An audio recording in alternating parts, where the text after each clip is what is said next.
I found the map tucked inside a dead woman's jacket on the 14th day of the collapse. She was sitting upright against a bus stop bench on the outskirts of Ridgemont, posed almost peacefully, like she'd decided to wait for a route that would never come again. Her skin had gone the color of wet cement.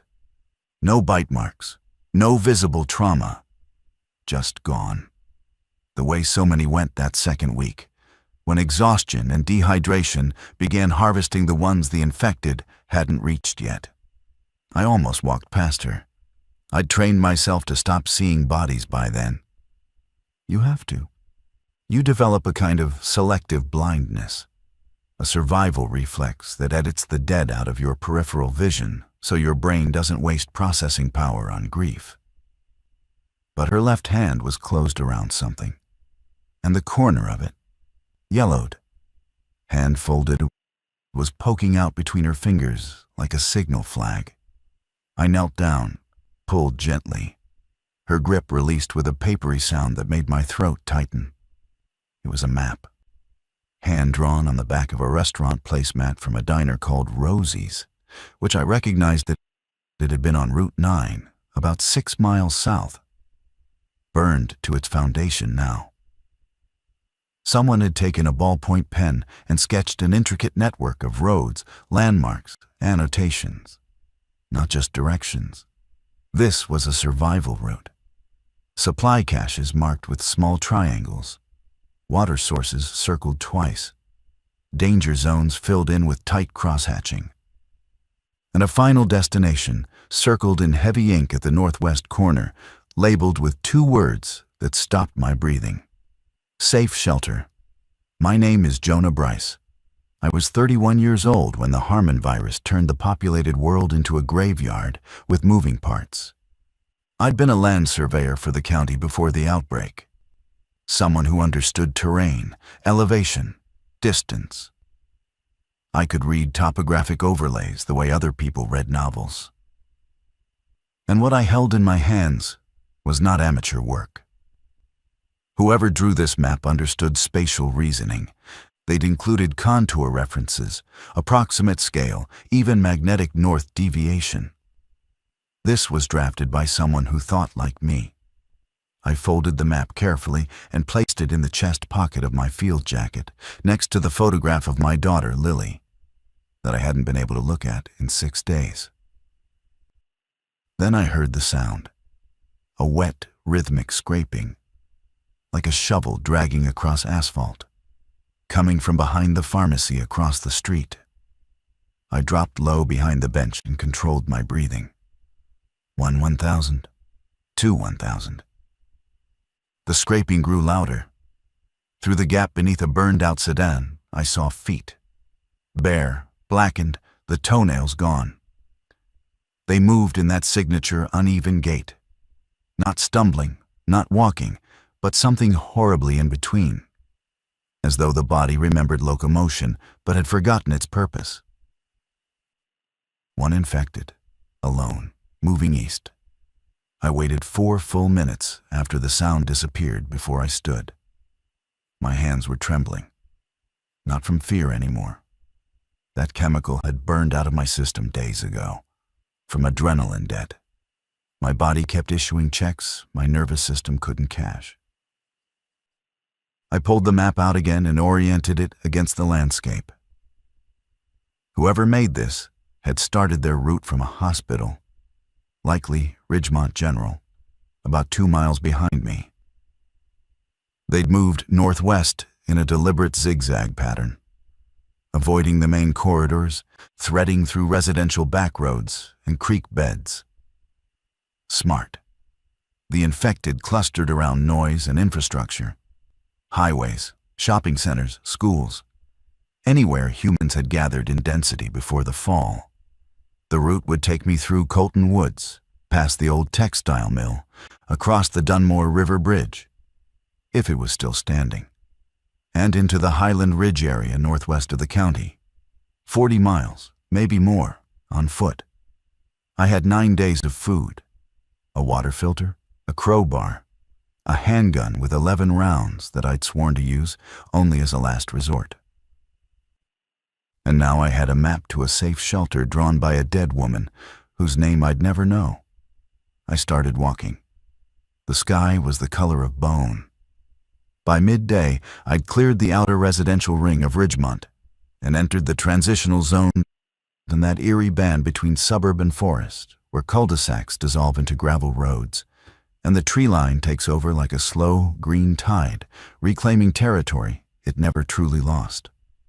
The map's first annotation appeared here, a small triangle near what the cartographer had labeled blue mailbox/garage, canned goods behind water heater. I found the mailbox. It was indeed blue, though faded to the color of a bruised sky. The house attached to it was a single-story ranch with vinyl siding and a collapsed gutter system. The garage door was open about 18 inches, just enough for a person to slide under.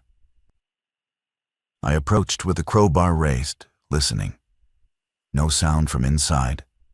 No smell beyond the baseline rot that permeated everything now. A universal cologne of decay that the world wore without apology. I slid under the door. Inside, the garage was untouched. A 2019 Subaru with a dead battery. Shelving units, garden tools. I found the water heater in the back corner and pulled the access panel. Behind it, wedged into the insulation gap, were 4 cans of chickpeas, 2 cans of peaches in syrup, and a box of instant oatmeal packets. My chest expanded, not just from relief at the food, but from something more destabilizing. Connection. Someone had been here before me. Someone had cached these supplies deliberately, marked their location with precision, and continued onward. I was walking in their footsteps. I was reading their mind, translated through ink and distance. I pocketed the peaches and the oatmeal, left the chickpeas for anyone who might follow, and marked the cache on my own folding map, a county survey printout I'd been carrying since day one, with a small check mark. That's when I noticed the second layer. Holding the placemat map up to the garage's window light, I could see faint pencil marks beneath the ink. Notes that had been partially erased before the final version was drawn. One of them, near the Dunmore River crossing, read, "J.B. Cache. Do not open." J.B. My initials. I stared at the letters until my vision blurred. Jonah Bryce. J.B. could be anyone. Could be 100 people. But the coincidence sat in my gut like a swallowed stone, and I couldn't dissolve it with logic. I left the garage and kept moving. The road into Colton Woods narrowed quickly. Pavement gave way to packed earth, and the canopy closed overhead like a cathedral ceiling painted in chlorophyll. I hadn't seen another living person in 3 days. The last had been a woman named Dara, a former veterinary technician who'd been traveling south with her 13-year-old son, Marcus. We'd shared a camp for one night beneath an overpass. She'd told me the northern corridor was impassable. Military blockades gone feral, soldiers who'd stopped taking orders and started taking supplies. I told her the southern bridges were blown. We exchanged what we could. She gave me a bottle of iodine tablets. I gave her my backup lighter. When I woke, they were gone. No goodbye. That's how it worked now. Attachment was a luxury with a price tag no one could afford. The woods smelled different than the town. Cleaner, but watchful. Every branch snap sent voltage through my spine. The infected didn't favor forests. The uneven terrain disrupted their gait patterns, and the lack of structural corridors seemed to confuse whatever residual navigation instinct the virus left intact. But didn't favor was not the same as never entered. I'd seen 2 of them in a state park on day 8, standing motionless among the pines like corrupted statues, heads tilted, listening for vibrations they could no longer interpret. I moved quietly, heel toe, heel toe. The surveyor's walk I'd learned it years ago for moving through sensitive terrain without disturbing ground markers. Never imagined it would keep me alive. The map showed the next cache point 4 miles ahead, near the old textile mill. The annotation read, "Second floor, office with green door, medical kit. Be quick." They circle the loading dock at dusk. Dusk was 3 hours away. I picked up the pace. The Colton textile mill rose out of the forest like a shipwreck on land. 3 stories of red brick and shattered industrial windows, its smokestack cracked halfway up and leaning at an angle that defied structural logic. Ivy had been eating the east wall for decades. The parking lot was a meadow now, with knee-high grass pushing through every seam in the asphalt. I circled the perimeter from the tree line before approaching. Standard protocol. Never enter a structure without reading it first. Count the entry points. Identify the exits. Look for movement in windows. Listen for the telltale ambient sound of the infected. That low, irregular clicking some of them made, like a jaw joint dislocating and resetting on a loop. The loading dock was on the north side. 4 bay doors, 2 open, 2 closed. I saw nothing moving inside, but the map's warning replayed in my head. They circled the loading dock at dusk. The cartographer had used present tense. Not circled, not may circle. Circle, a behavioral pattern. Predictable. Territorial. I entered through a side door on the south face, where a rusted fire escape had partially collapsed into a ramp of bent metal. The interior was dark and dense with mildew. My flashlight. Hand crank, no batteries needed. Threw a cone of yellow through the dust. Ground floor, machinery. Looms the size of cars, draped in cobwebs thick enough to hold weight. I moved between them like navigating a mechanical graveyard. The stairwell was intact. I climbed to the second floor, testing each step with half my weight before committing.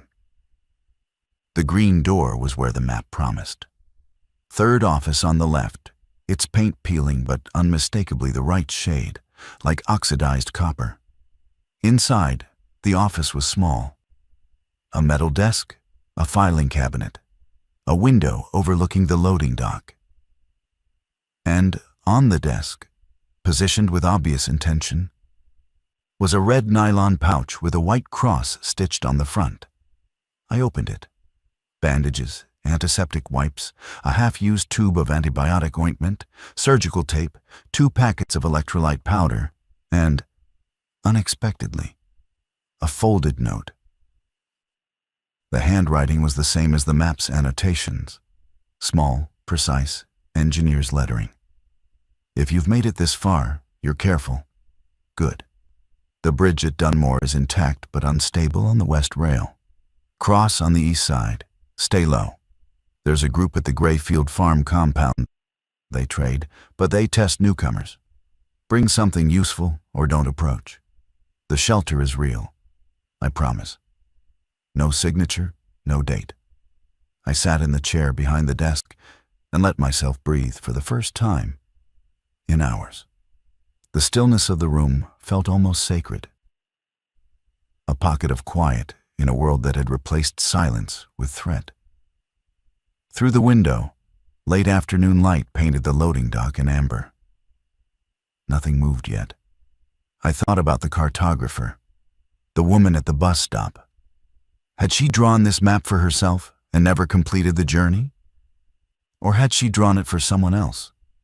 A stranger, a successor, knowing she wouldn't make it? The note's tone suggested the latter. There was a generosity in it, a forward-facing compassion that assumed someone would come after. That's the kind of hope that kills you, I thought. And then I corrected myself. That's the kind of hope that keeps you human. I repacked the medical kit into my bag and stood. Then I looked at the map again, tracing the route from the mill to the Dunmore River. The pencil ghost beneath the ink surfaced once more, those erased preliminary notes. Near the mill, partially visible. Familiar, same layout as. The rest was rubbed away. Familiar. The word nagged at me. I'd never been to Colton Textile Mill before. I'd surveyed properties in this county for 8 years and had never set foot inside this building. Yet, something about the green door, the arrangement of the stairwell, the angle of the window, something registered in a part of my brain that operated below conscious thought. I shook it off. Survival demanded forward motion, not pattern recognition spirals. I left the office and descended the stairs as the first long shadow of evening stretched across the loading dock floor. Below me, outside, I heard clicking. I froze on the stairwell, one hand on the rusted railing, one gripping the crowbar. The clicking came in clusters, 3 or 4 rapid ticks, then silence, then another burst. Not one source, multiple. A chorus of broken jaws communicating in a language that predated whatever the virus had erased. Through a cracked window on the landing, I could see the loading dock. 3 of them had emerged from the tree line on the north side, moving in that hitched, purposeful drift. 2 more came around the building's eastern corner. Their skin had the mottled gray-purple of late-stage infection, and their movements were more coordinated than the early-phase wanderers. These were hunters. The virus had restructured their motor systems, stripped the cognitive overhead, and left behind something lean and predatory. Dusk, exactly as the cartographer had warned. They were circling the dock in a loose formation, heads tilting in synchronized sweeps, scanning for sound, for warmth, for the bioelectric signatures that some researchers theorized the infected could detect in close range. I had to leave. Now, before the pattern tightened and they began sweeping inward. I descended to the ground floor on silent feet and moved south, away from the dock, back toward the fire escape ramp. Every step was a negotiation with noise. The concrete floor was littered with debris, glass shards, metal filings, crumbled morite. I placed each foot like I was crossing a field of landmines. At the south door, I paused and listened. The clicking was behind me now, concentrated on the north side. I slipped through the opening, dropped to the grass below the fire escape, and crawled on my stomach toward the tree line. 50 yards of open ground. The longest 50 yards of my life. I reached the trees and kept moving. No looking back. The rule was simple. If you stop to observe, you stop to die. I walked for 2 more hours in near darkness, navigating by the map's contour references and a sliver of moon that appeared between cloud layers like a wound in the sky. The forest was alive with night sounds. Owls, insects, the distant crack of branches under weight that might have been deer or might have been something else. I didn't investigate. Near midnight, I reached the Dunmore River.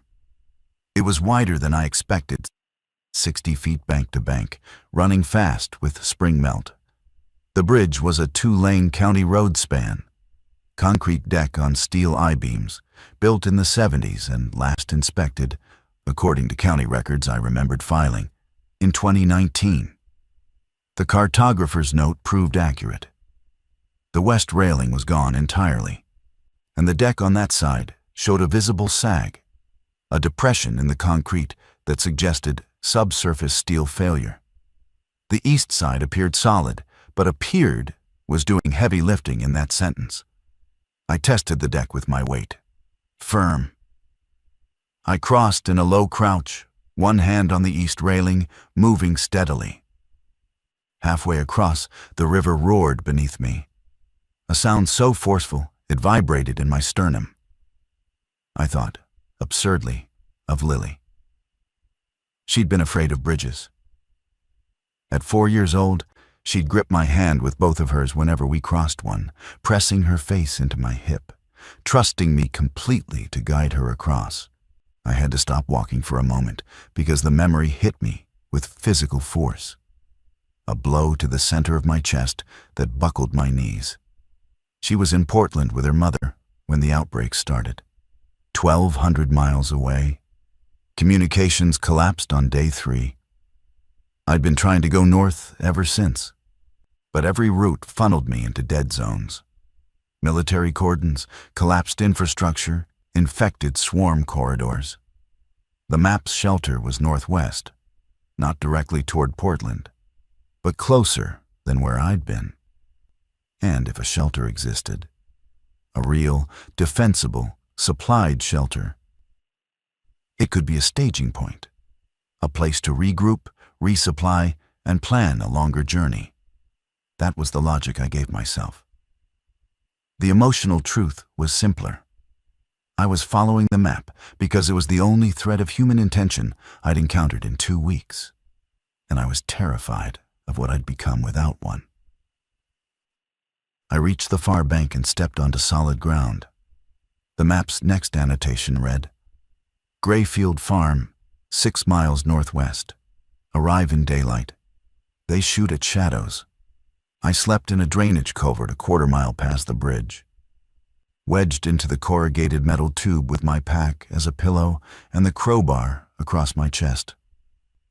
Sleep is the wrong word. I entered a shallow unconsciousness that hovered just below the surface of awareness. A state where my ears kept working even as my mind released its grip on the day. Twice I snapped awake at sounds that turned out to be nothing. Wind, water, the settling of earth. The third time, something moved through the brush above the culvert. Heavy, 4-legged, I decided after analyzing the gait pattern. Deer, probably. I controlled my breathing and let it pass.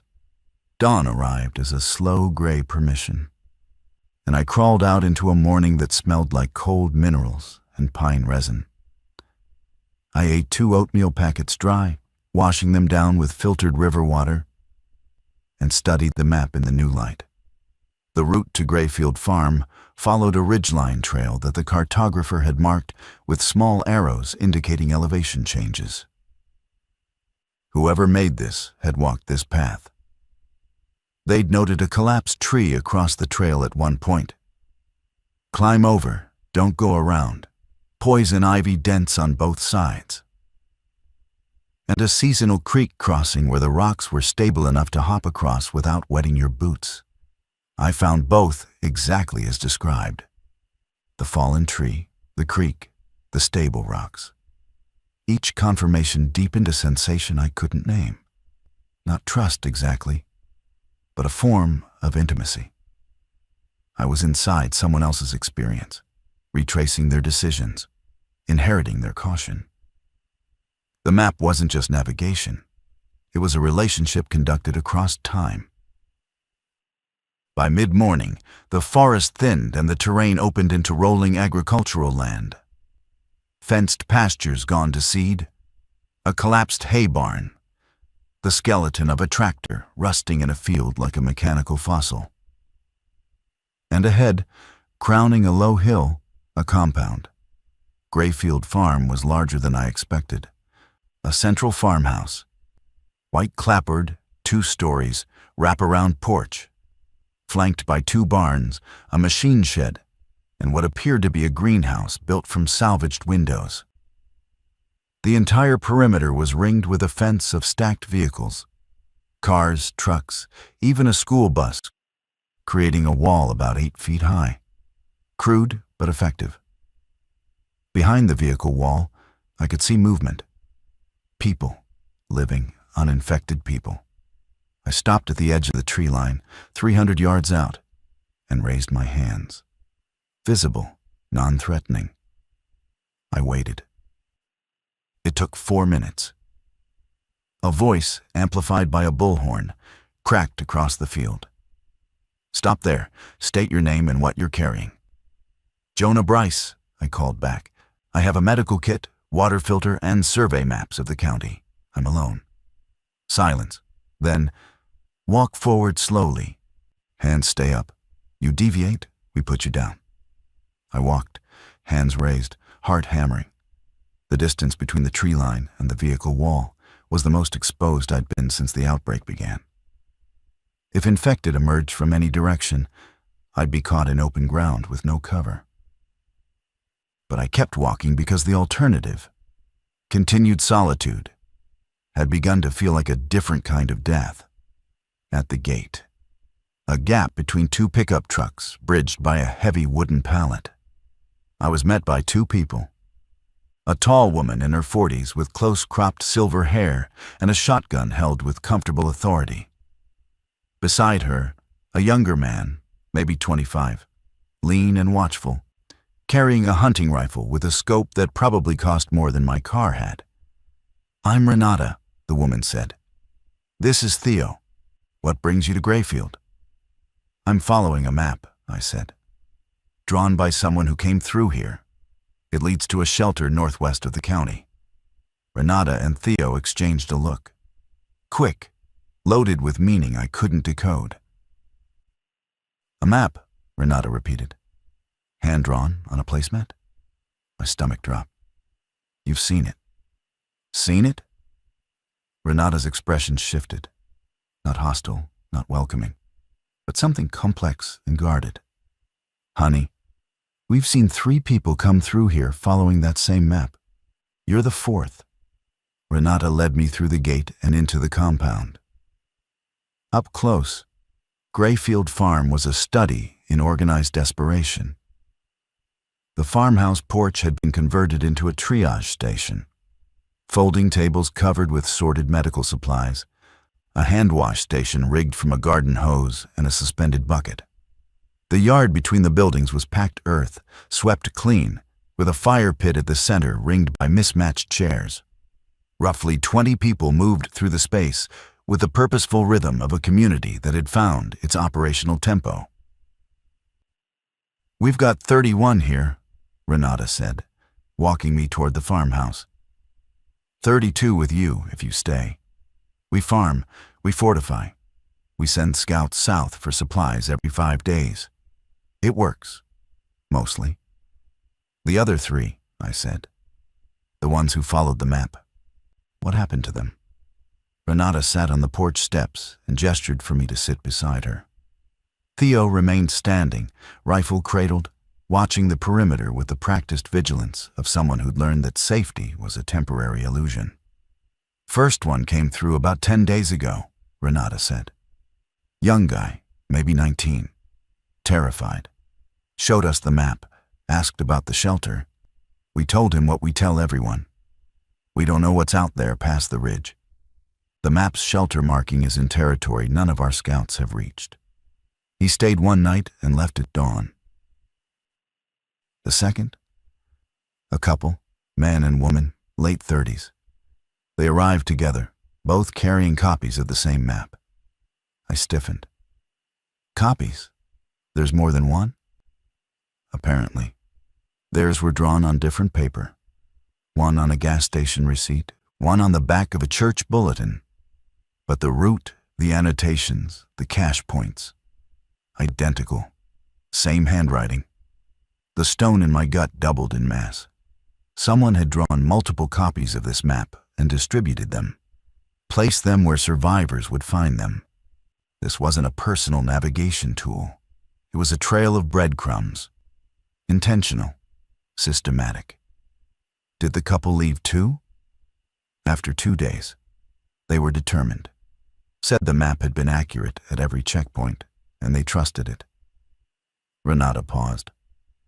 "We haven't heard from them since." I sat with that for a long moment. The compound hummed around us. A man was repairing a section of the vehicle wall with baling wire.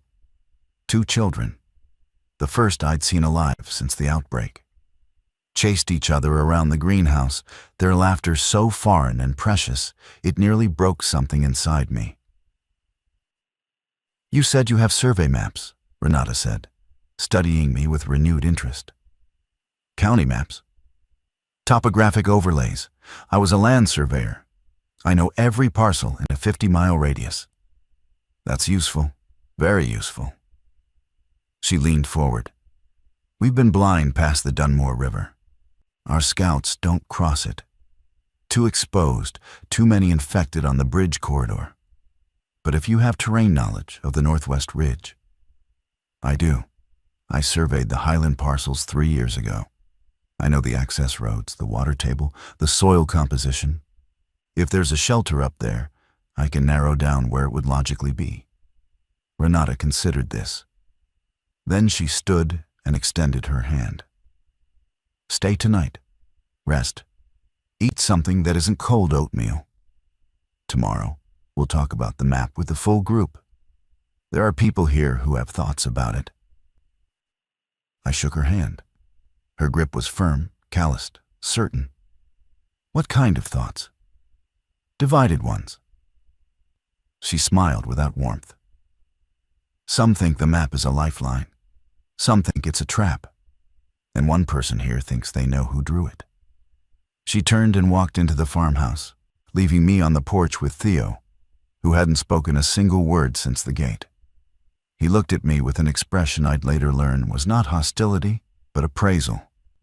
The careful measurement of someone who'd been disappointed by newcomers before. She likes you, Theo said quietly.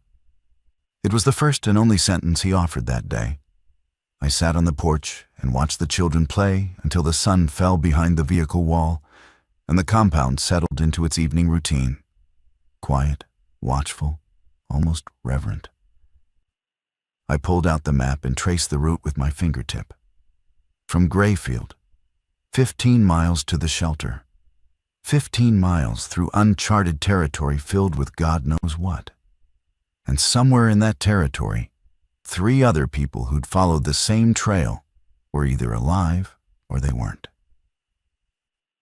The meeting convened after dinner in the farmhouse's main room, a space that had once been a living room and now served as Grayfield's war council chamber. Its furniture pushed against walls papered with hand-drawn patrol schedules, water rationing charts, and a crude but effective perimeter map maintained by a former park ranger named Glenn. Glenn was 62, wiry, with a white beard that made him look like a retired sea captain misplaced in the landlocked interior. He'd been the one who organized Grayfield's defenses in the first week, and his authority was informal but real, the kind earned through competence rather than claimed through volume. 23 adults sat in a rough circle. The children, 4 of them, ages 6 through 12, had been put to bed upstairs. Renata stood at the center and introduced me with military brevity. Name, skill set, the map. Then she opened the floor. The first to speak was a man named Curtis. Heavy-set, mid-50s, with mechanic's hands and a voice that carried the permanent rasp of someone who'd smoked for 30 years and quit only when the supply chain collapsed. Another one with the map. 4th one. We keep sending people out on this trail and nobody comes back to report. That tells me everything I need to know. It tells you they didn't come back, said a woman across the circle. That's not the same as knowing what happened. Her name was Priya, Indian American, early 30s, with the composed intensity of someone who processed information faster than most people processed emotion.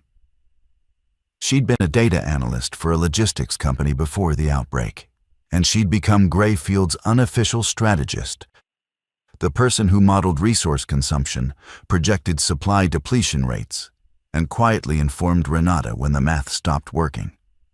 3 people followed that map into the Northwest Ridge, Priya continued. None returned. But none sent distress signals either. No gunfire from that direction, no smoke. Absence of evidence isn't evidence of absence. Curtis leaned forward. In this world it is. Silence means death. Silence means silence, Glenn said from his corner. His tone ended the volley. Jonah, you're a surveyor. You know the terrain up there. What can you tell us? I stood and unfolded my county topographic map on the coffee table. Every eye in the room tracked to it. The northwest ridge is highland terrain. Elevation rises about 600 feet over 4 miles. Dense mixed forest. Oak, maple, pine. Limited road access. There are 3 decommissioned fire roads and 1 seasonal utility path that connects to the old county relay station at the summit. Relay station? Renata said. Radio tower, unmanned. Built in the 80s for emergency communications. Small cinder block building at the base. Maybe 400 square feet. The county decommissioned it in 2017 when they switched to digital infrastructure. I tapped the map. If someone were going to build a shelter in that area, the relay station is the logical choice. Elevation advantage. Solid construction. Existing infrastructure. The room shifted. I could feel the energy change. Curiosity replacing skepticism, or at least complicating it. You've been there? Renata asked. Once. 4 years ago. I surveyed the parcel when the county was considering selling it to a private buyer. The sale fell through. I paused, remembering. The building was in decent shape. Concrete walls, metal roof, single reinforced door. It had a gravity-fed water catchment system that was still partially functional. Priya pulled the placemat map toward her and compared it to my topographic overlay. The shelter marking on this map corresponds almost exactly to the relay station coordinates. The cartographer knew the terrain. Or they'd been there before, Glenn said. Who here thinks they know who drew the map? I asked, remembering Renata's comment from the porch. The room went quiet. Then a young woman in the far corner raised her hand. She'd been so still I hadn't registered her presence. Early 20s, dark hair pulled back, wearing an oversized flannel shirt that hung to her knees. Her eyes were red-rimmed and exhausted, but sharp. I do, she said. My name is Ellis, and I think the person who drew that map is my father. Ellis moved to the center of the circle and spoke with the careful precision of someone who'd been rehearsing this in her head for days, waiting for the right audience. My father is Martin Voss. He was a civil engineer for the State Transportation Department. 28 years. He designed road systems, bridge load specifications, drainage infrastructure. He thought in maps. Our house was covered in them. Rolled blueprints in every corner, survey markers he collected the way other people collected stamps. She pulled a folded photograph from her shirt pocket and held it up. A man in his late 50s, gray-haired, lean, standing in front of a drafting table with a half smile that suggested he'd been caught in the middle of a thought he was reluctant to abandon. When the outbreak started, my father was at the relay station. He'd been going up there for years, weekends, holidays. After the county decommissioned it, he petitioned to use it as a personal workshop. They never officially approved it, but they never stopped him either. He'd been reinforcing the building, installing solar panels, stockpiling supplies. He called it his project. My mother called it his obsession. Her voice wavered, then steadied. When communications went down, I was in the city, 40 miles south. I spent 5 days getting here because I knew Grayfield was roughly on the route to the station. I've been here for 11 days. Why haven't you gone to find him? I asked. Because I can't make that trip alone, and nobody here will go with me. No accusation in her tone, just fact. Curtis shifted uncomfortably. Renata studied the floor. The first person who came through with the map. The young guy, I begged him to let me join, Ellis continued. He said he moved faster alone. The couple were open to it, but they left before dawn while I was asleep. I think they didn't want the responsibility. I looked at the map with fresh eyes. Martin Voss, a civil engineer who thought in maps, who'd spent years fortifying a decommissioned relay station on a mountaintop, who, when the world collapsed, had apparently begun drawing route maps and placing them where survivors would find them. Bus stops, gas stations, churches, guiding strangers towards safety. toward his shelter. "The initials," I said. "On the map. There's an erased pencil note near the Dunmore River that reads J.B. Cache. My initials are J.B. Ellis frowned. "That's not your cache?" "I've never placed a cache anywhere." "Then it's someone else's." My father would have noted caches from multiple sources. He's meticulous about attribution. Priya interjected. "The question isn't who drew the map. The question is whether following it is strategically sound. We have finite resources. Every person who leaves this compound reduces our labor capacity and defense strength. And we have no confirmed intelligence about conditions past the ridge. We also have finite time," Glenn said. He'd been quiet, listening with his arms crossed. Now he uncrossed them and addressed the room. "Priya ran the numbers last week.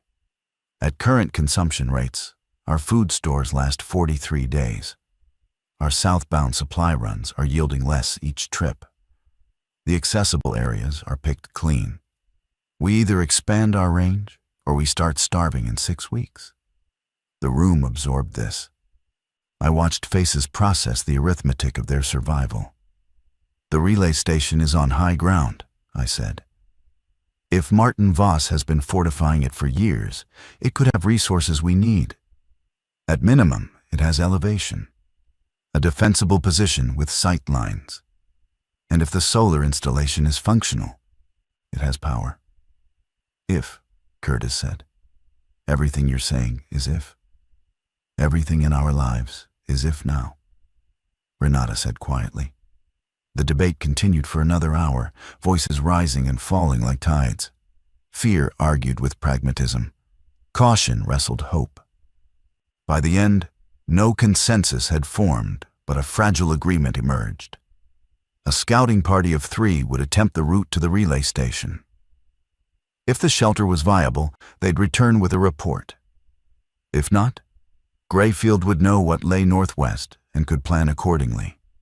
Renata looked at me. "You know the terrain." "I'll go." Ellis stood. "I'm going." Every head turned to Theo, who'd been leaning against the doorframe the entire meeting, silent as architecture. He met Renata's eyes, gave a single nod, and walked outside. "3 it is," Renata said. "We left at first light. Renata gave us 3 days of rations each, a handheld radio with limited range, and a flare gun with 2 cartridges. Red means come back," she said. "Don't use it unless you're certain." The morning was cold and clear, the kind of April dawn that holds the memory of winter in its edges. Theo took point, rifle slung across his chest, moving with the fluid efficiency of someone who'd grown up in rural terrain. Ellis walked beside me, her father's photograph zipped into her jacket's inner pocket like a talisman. For the first 2 miles, nobody spoke. The landscape transitioned from farmland to foothills, the grade increasing gradually. The map's annotations continued to prove accurate. A washout on the fire road at exactly the marked location. A spring-fed pool identified as a water resupply point. It was Ellis who broke the silence. "You had a family." Not a question. She'd read it in me. The way I paused at certain vistas, the way my hand sometimes drifted to my chest pocket where Lily's photograph lived. "A daughter," I said. 5 years old. She's in Portland with her mother. We separated 18 months before the outbreak." "Separated how?" "Divorce, my choice. Worst decision of my life. And I knew it was the worst decision while I was making it, which might be the most human thing I've ever done. Seeing the mistake clearly and walking straight into it. Ellis absorbed this without judgment. My parents divorced too, when I was 12. My mother moved to Florida.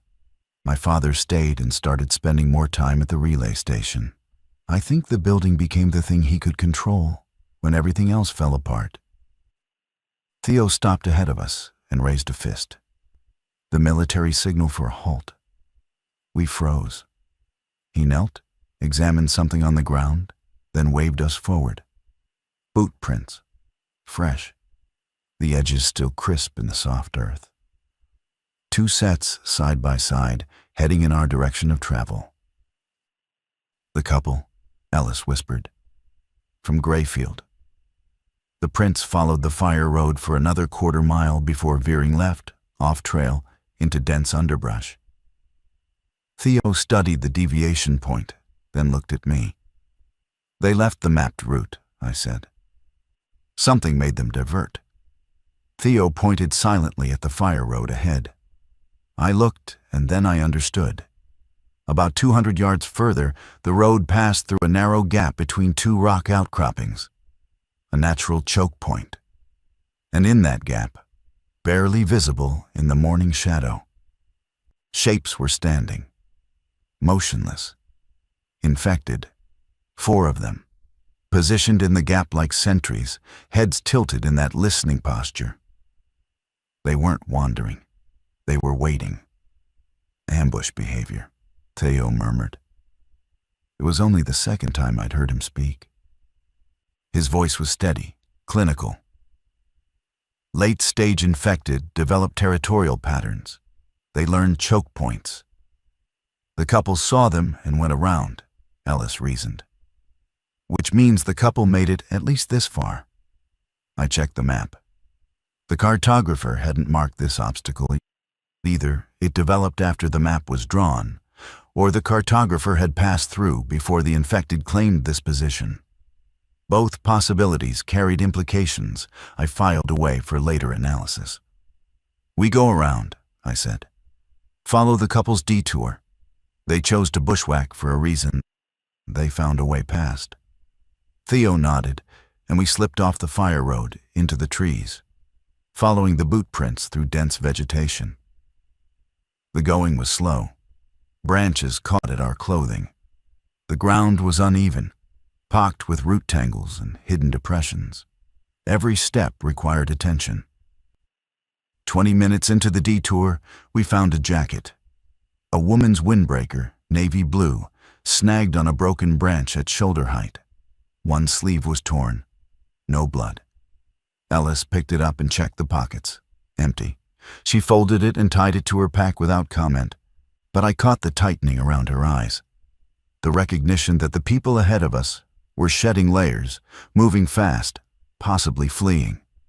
The boot prints continued northwest, reconverging with the fire road about a half-mile past the choke point. We stepped back onto packed earth and kept moving. Ahead, the terrain steepened. The relay station was less than 8 miles away. The trees began to thin, and the sky opened above us like a held breath finally released. We reached the base of the highland ridge by early afternoon. The fire road had degraded to a rutted track barely wide enough for a single vehicle, its surface colonized by moss and fern shoots. The air temperature dropped as we climbed, each 100 feet of elevation peeling away another degree, until our breath became visible in small, transient clouds. Theo stopped us at a clearing where the track switchbacked sharply. Below, the valley we'd crossed stretched out in a patchwork of forest and abandoned farmland. I could see the glint of the Dunmore River, a silver thread stitched through the landscape. Grayfield's compound was invisible at this distance, absorbed into the terrain like a wound that had scabbed over. Movement, Theo said, pointing southeast. I followed his finger and saw them, a cluster of figures emerging from the tree line near the river. 8, maybe 10, moving in that characteristic drift, heading north. Migratory pattern, I said. They follow waterways. We documented that in the first week. They congregate near consistent sound sources, running water, generators, anything that produces ambient noise. Will they reach Grayfield? Not on that trajectory. But if they turn west? Theo checked his rifle's magazine with the casual efficiency of someone performing a gesture as reflexive as blinking. Radio Renata? I shook my head. Our radio range won't cover the distance from this elevation angle. The ridge is blocking line of sight. We'd need to reach the relay station's antenna for that kind of transmission. We pressed on. The switchbacks grew tighter, the grade steeper. My thighs burned. My lungs worked harder in the thinner air, each breath a negotiation between oxygen demand and the reality that my body had been operating on deficit for 2 weeks. Ellis climbed without complaint, her jaw set, her eyes fixed on the terrain above us, with an intensity that had nothing to do with physical exertion and everything to do with the possibility that her father was at the top of this mountain. At the final switchback, the track leveled onto a shoulder of granite that jutted from the ridge like a shelf.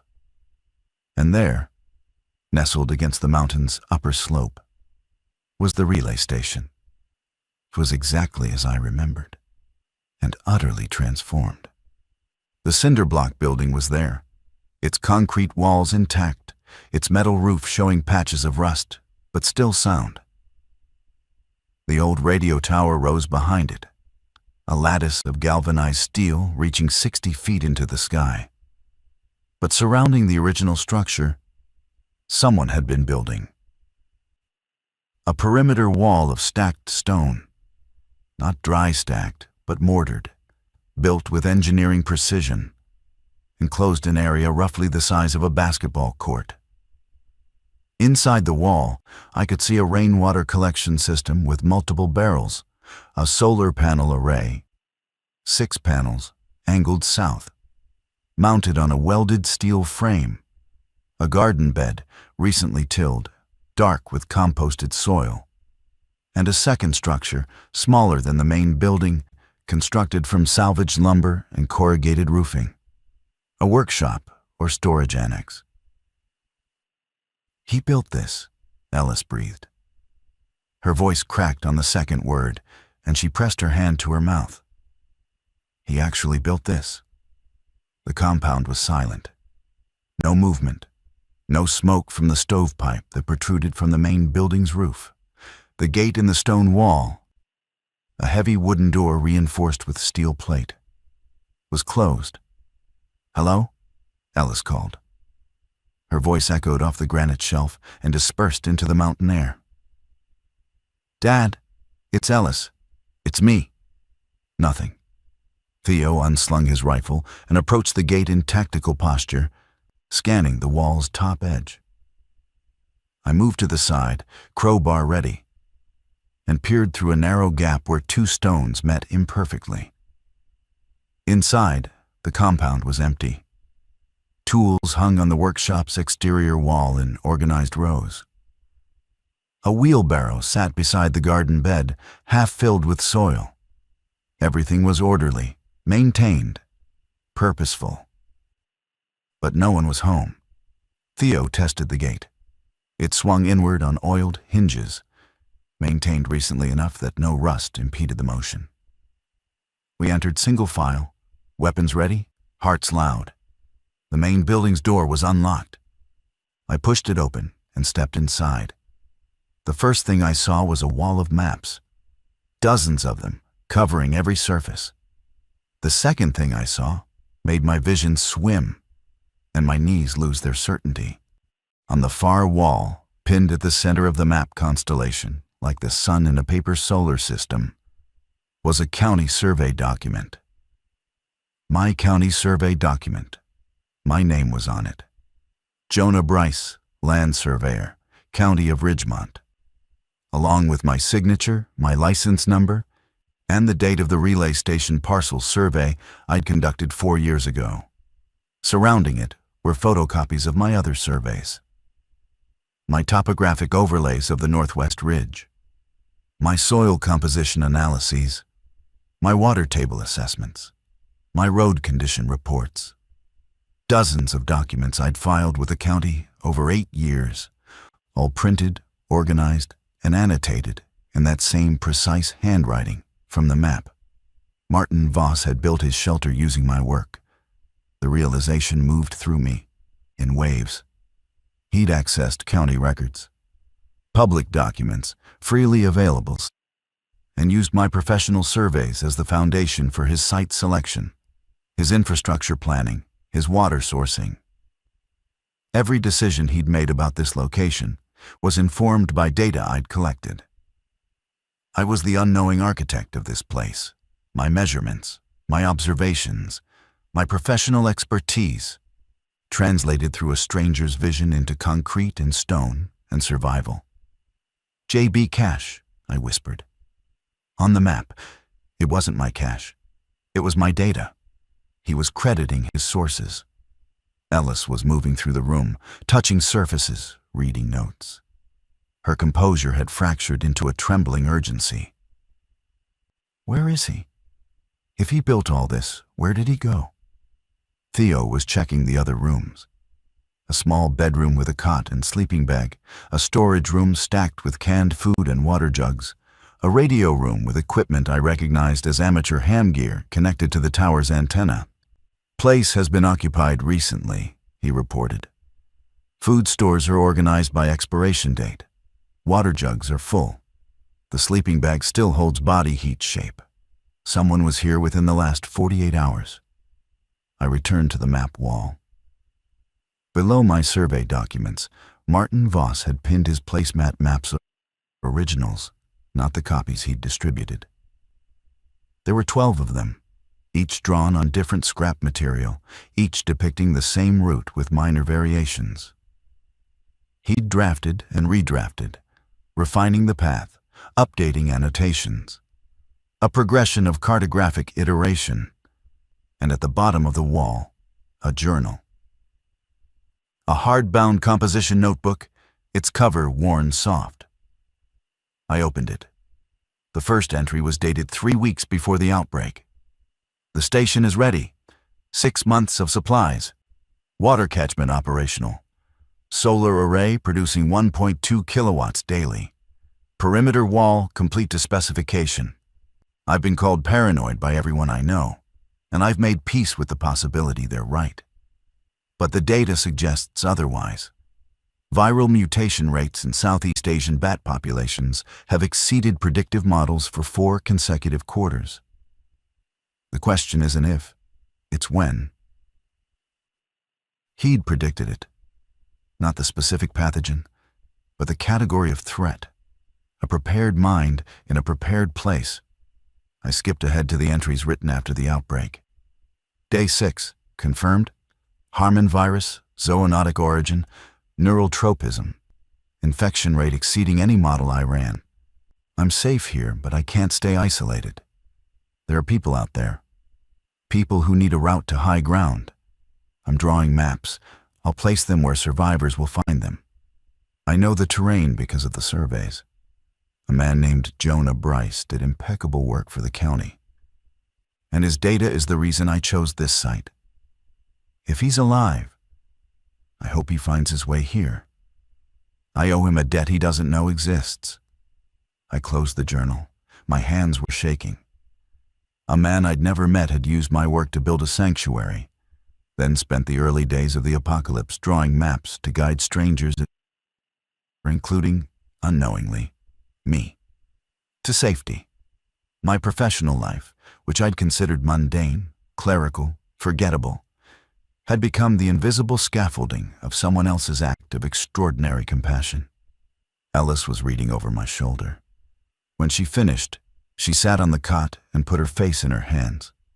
Not crying, processing, assembling the image of her father from fragments. His obsession, his foresight, his absence. "He left to place more maps," she said. "That's where he is. He's out there, guiding people in." We spent the rest of that day inventorying the station. What Martin Voss had built was not merely a shelter. It was a blueprint for sustained habitation. The storage room contained approximately 4 months of food for a single occupant, which translated to roughly 3 weeks for Grayfield's 32 people, less if more survivors arrived. But the infrastructure was the real asset. The solar panels powered a battery bank that could run lights, the radio equipment, and a small electric heating element. The water catchment system fed into a filtration unit that produced roughly 15 gallons of clean water daily. The garden bed, though young, had been planted with cold weather crops, kale, spinach, root vegetables, that could yield within weeks. The radio room drew Theo's attention first. He'd been a communications specialist in the National Guard before the outbreak, a fact he'd never shared at Grayfield, because Theo shared almost nothing. He powered up the ham rig and began scanning frequencies while Ellis and I continued our assessment. "The station can support a small permanent team," I told Ellis as we mapped the compound's layout. 5 or 6 people. But its real value is as a hub, a communications and coordination center for Grayfield and any other settlements in range. "My father would have thought of that," Ellis said. She'd regained her composure, channeling grief into function. "He always said infrastructure was more important than stockpiling, systems over supplies." I admired her ability to speak about him in present tense. I'd lost that capacity with Lily. Somewhere around day 8, my language had begun to shift. The is becoming was, in ways I couldn't control. A grammatical surrender I fought against, even as it colonized my speech. Theo's voice cut through from the radio room. "I've got something." We crowded in. The ham rig was tuned to a frequency crackling with static, but beneath the noise, a pattern emerged. A repeating signal, not voice but code. Morse. Theo grabbed a pencil and began transcribing. Dot-dash sequences formed letters, letters formed words, words formed a message that rearranged my understanding of everything. Voss to station, returning with group. 8 survivors, ETA 2 days, route compromised south of Dunmore, infected swarm moving north. Warn Grayfield, ridge access via Eastern Fire Road only. Western approach blocked. Will signal on arrival. MV? Ellis gripped the edge of the radio desk until her knuckles whitened. "He's alive. He's coming back." "With 8 people," I said. 8 survivors he found while placing maps. "And a warning," Theo added. His expression had shifted.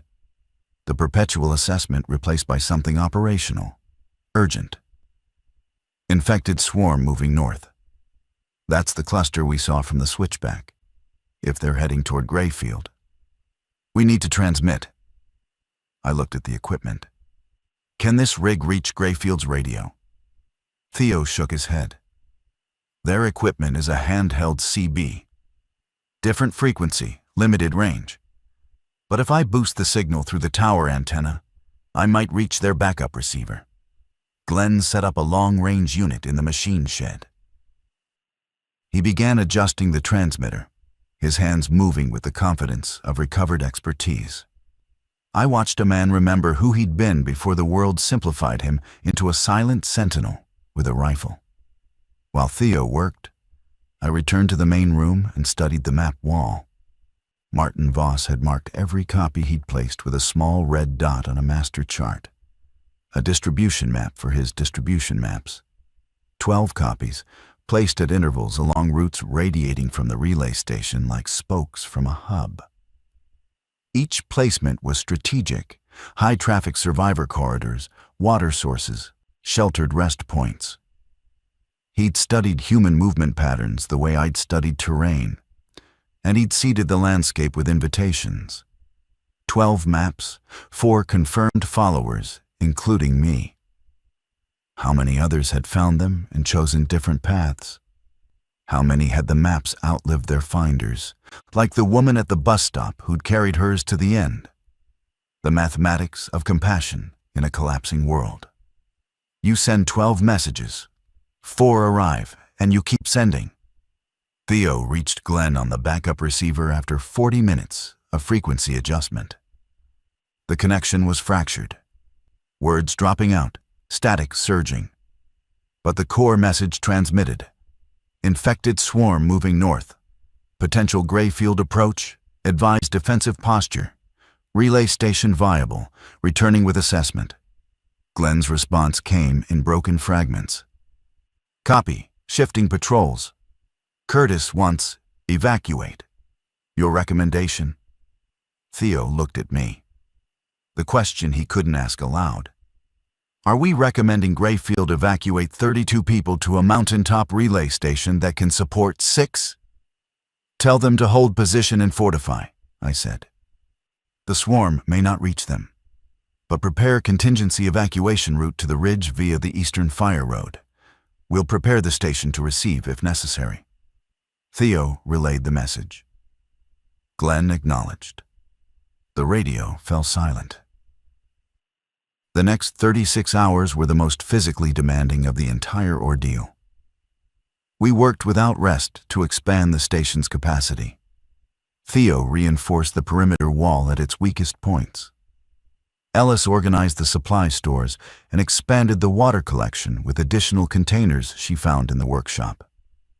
I surveyed the surrounding terrain and identified secondary defensive positions, escape routes, and natural bottlenecks that could be used to channel infected away from the compound. We ate in shifts, slept in 90-minute rotations, spoke only when necessary. A small society of 3, operating on shared purpose and the compressed intimacy of crisis. During my watch on the first night, sitting on the perimeter wall with the mountain air sharp in my lungs and stars visible in a density I'd never witnessed. The light pollution of civilization finally, terribly, extinguished. I thought about the architecture of what was happening. Martin Voss had built this place using my data. He'd drawn maps to guide strangers here using his expertise. Renata had built Grayfield using her leadership. Glenn had defended it using his ranger knowledge. Priya had sustained it using her analytical precision. Theo had enabled communication using his military training. Ellis had provided the human connection. The daughter searching for her father, the emotional through line that convinced a fractured group to authorize a mission. None of us had built this alone. None of us could have. The shelter wasn't the cinder block building or the stone wall or the solar panels. The shelter was the network. The invisible web of competence, compassion, and accumulated human skill that no virus could infect because it existed in the space between people rather than within them. I pulled out Lily's photograph. 5 years old, brown hair, her mother's eyes, my stubborn chin. She was laughing in the picture. I'd taken it at a park, mid-swing, her legs kicked out, and her head thrown back with the total abandon of a child who trusts the chain will hold. I'm building something, I told her photograph. I don't know if I'll reach you, but I'm building something that might outlast the trying. It was the first time I'd spoken to her image aloud.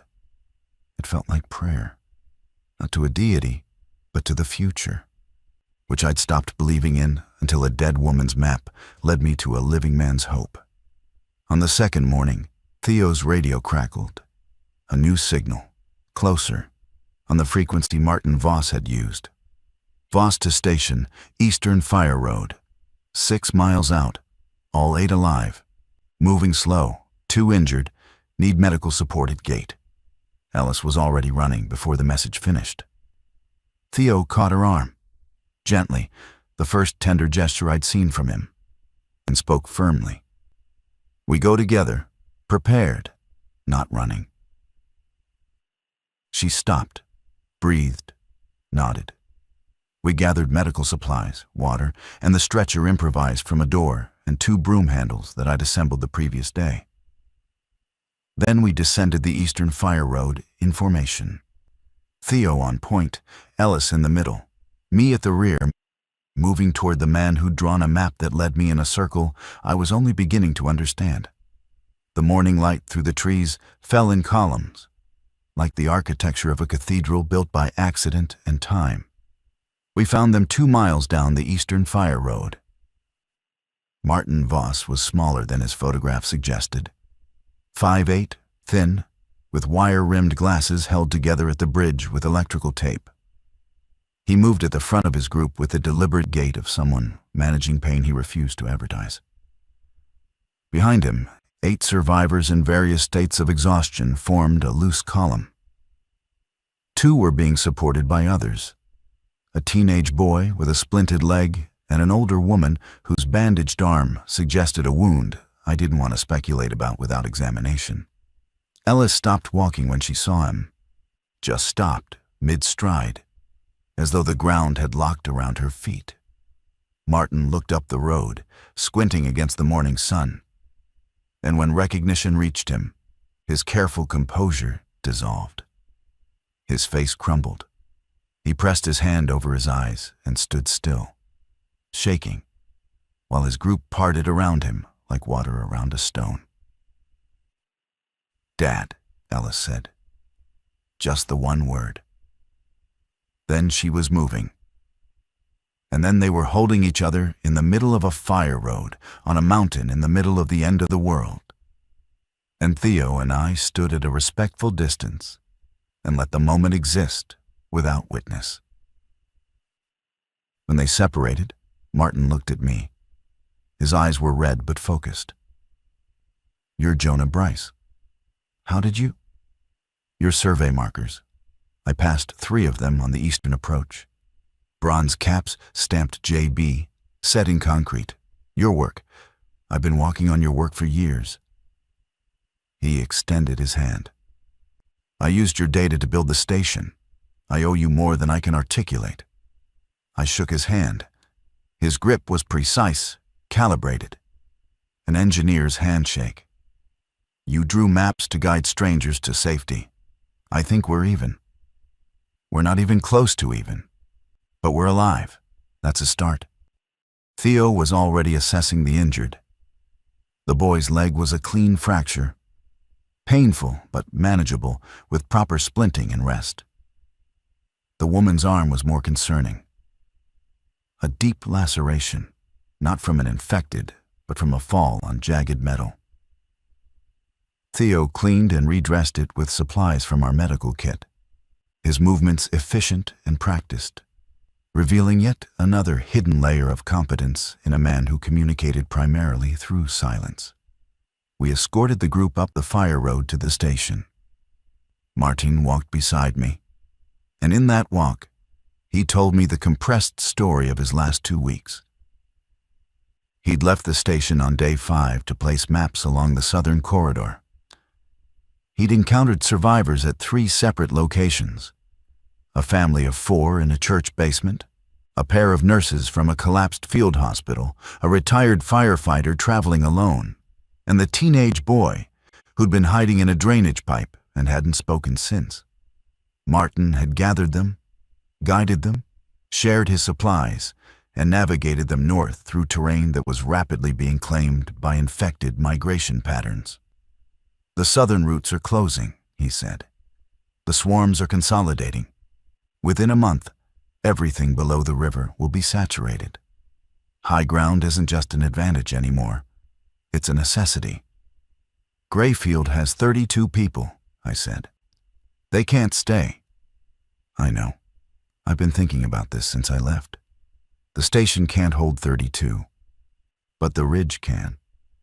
There are 4 other viable building sites within a mile of the station. I've surveyed them." He looked at me with a half smile. "Using your data, obviously." "Obviously. We can build, expand, create a network of structures along the ridge. Defensible, sustainable, connected. A community, not just a shelter." I looked back at the group climbing behind us. 8 strangers who trusted a map drawn by a man they'd never met, walking toward a place built on data collected by another man they'd never met. The improbability of it staggered me. The entire chain of events that led to this moment. My career choice, Martin's obsession, a virus, a dead woman's grip on a folded placemat, was so unlikely that it bordered on the absurd. But survival had always been absurd. The odds had always been against it. Life persisted not because the math favored it, but because it refused to check the math. We reached the station gate at noon. Martin Voss walked through the entrance to the place he'd built, his daughter beside him, and 8 strangers behind him. I was the last one in. I closed the gate and leaned against it. Home. For now. Until we built the next one. That was 61 days ago. Greyfield evacuated on day 19. When the southern swarms reached the Dunmore River and the bridge became impassable. Renata led the column up the eastern fire road. Curtis carried a child on his shoulders for the last 2 miles without complaint. Priya had already calculated the resource distribution model for the expanded settlement before she arrived. We are 47 now. 4 structures along the ridge, connected by covered walkways. The garden produces. The radio reaches 3 other settlements in neighboring counties. Martin draws maps for every new route we discover. I still haven't reached Portland. I don't know if Lily is alive. I carry her photograph, and I speak to it on clear nights when the stars are dense enough to make the darkness feel inhabited. But I build. Every day I survey new terrain, and I build. Because a man I'd never met read my work and turned it into a sanctuary. And a woman I'll never know that carried his map until her body couldn't carry anything else. And it found me, the one person alive who could read both the land and the intent behind the lines. The map led me back to my own work. The shelter was always mine. I just didn't know I'd been building it.